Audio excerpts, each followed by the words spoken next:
முயலும் அணிலும் தங்கள் வழக்கமான பாதையில் சென்றபோது ஒரு சிறிய செடியை பார்த்தார்கள். அது ஒரு வறண்ட மண்ணில் இருந்து முளைத்திருந்தது. அதை பார்த்த அணில், இங்கு தண்ணீர் இல்ல, இந்த நிலமும் வறண்டு இருக்கு, எப்படி இது இங்கே துளிர்கிறது என்று முயலிடம் கேட்டது.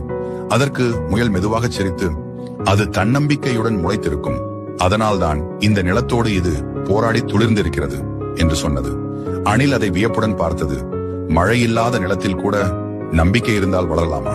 முயல் தலையசைத்து, ஆமாம், நம் சூழ்நிலையெல்லாம் நமக்கு சரியாக இல்லை என்றாலும் நம் மனதிற்குள் நம்பிக்கை இருந்தால் நம்மால் நிச்சயம் வளர முடியும் என்று அணிலிடம் சொன்னது. இருவரும், நாம் கூட இதோட நம்பிக்கைக்கு கொஞ்சம் உயிர் தரலாம் என்றனர். அப்பொழுது முயல் அந்த செடியின் பக்கத்தில் ஒரு சிறிய பள்ளத்தை தோண்டியது.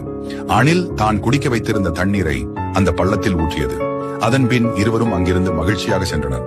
சூழ்நிலை எதுவாக இருந்தாலும் நம்பிக்கையும் சிறிய உதவிகளும் இருந்தால் நிச்சயம் நம்மால் வளர முடியும்.